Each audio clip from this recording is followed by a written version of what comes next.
Hi, and thanks for tuning in. We got a great one today. Have you ever stared at your autistic child mid-meltdown over something like their favorite towel being in the wash and thought, seriously, this is what you're upset about? But here's the deal. What feels like no big deal to us can feel like everything to them, and I mean everything. Things that seem trivial, like dinner being 5 minutes late or food touching on the plate, that can feel like the end of the world to an autistic child. Today, we're breaking down why these small things can feel so big and why your response matters probably more than you think, and how to help your child feel heard without losing your mind or your entire evening. Hope that sounds good to you. Before we jump in, if you're new here, I hope you'll consider subscribing and hit the like button if you like the content. Let's talk about why your child losing it over the wrong colored socks isn't them being difficult. For autistic kids, their world is often amplified. Their sensory experience and sensitivities, their rigid thinking patterns, these aren't quirks. They're how your child experiences the world.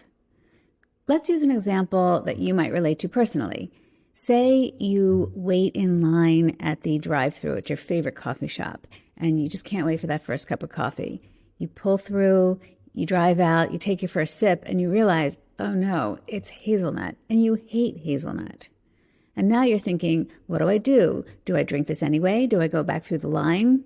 How do I survive the day without my coffee? That frustration that you feel, it's exactly how your child feels when their chicken nuggets aren't the exact brand they expected, or the couch is moved 2 inches to the left. And it's not just about sensory stuff. Unexpected changes, like a new lamp in the living room, can feel like somebody just rearranged their whole world without asking. It's not about stubbornness, it's about how their brain creates order and craves order and predictability. Your child's reactions aren't about being dramatic.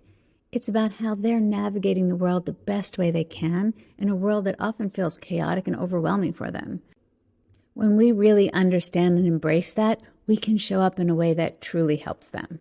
Look, I get it. When your kid is spiraling because their sandwich is cut the wrong way, it's tempting to say, it's not a big deal, just eat it. But here's the thing. When we dismiss their feelings, we risk teaching them that their emotions don't matter, and that's a slippery slope. Validation isn't about agreeing with or fixing everything. It's about showing your child that their feelings are important, they're real, and they matter, even when you don't understand them. Let's use another example that you might relate to more personally. Say you come home with a haircut and you hate the haircut, and you may even be shedding a few tears over it, and your partner says to you, "It's no big deal. Why are you so upset? It's just hair. It grows back." You'd probably want to scream, "It matters to me." Your child feels the same way. One mom shared that her child had a meltdown because a sibling borrowed a toy. And it wasn't just about the toy. It was about feeling disrespected. Saying to your child, "I get why that upset you." It turns what could have been a full-blown fight into a conversation. Empathy isn't magic, but it can come pretty close.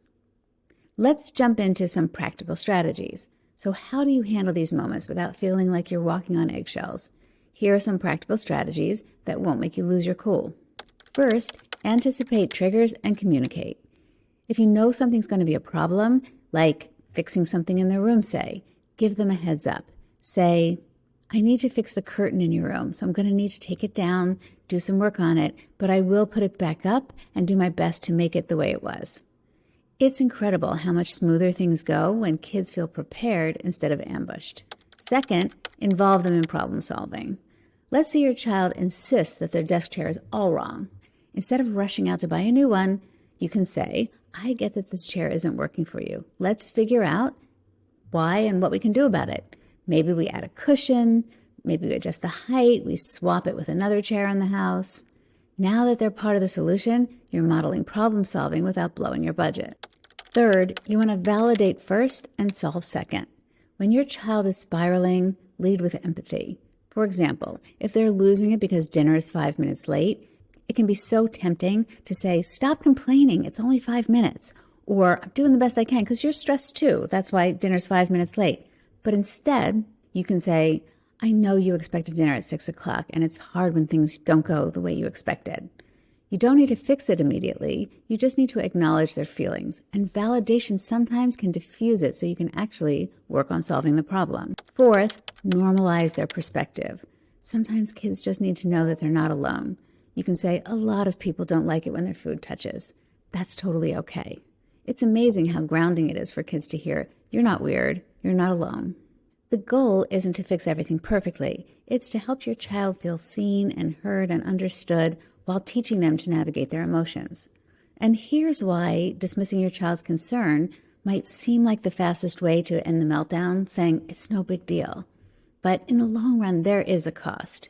When kids feel brushed off, they stop sharing their feelings. And those feelings don't get shared, they come out in other ways, like meltdowns or withdrawal. But when you validate their feelings, you're teaching them that their emotions are valid and manageable and worth addressing. Saying, "I see why this bothers you," or "I see that this bothers you," if you really don't understand why, because that happens. And you can ask, "How can we solve it?" It shows them that their feelings matter and also that there's a way forward. Validating their feelings helps them build emotion regulation skills and problem-solving skills, and those are skills they'll carry forever. So to wrap up, small concerns that might not feel like a big deal to us, they feel like a huge deal to our kids.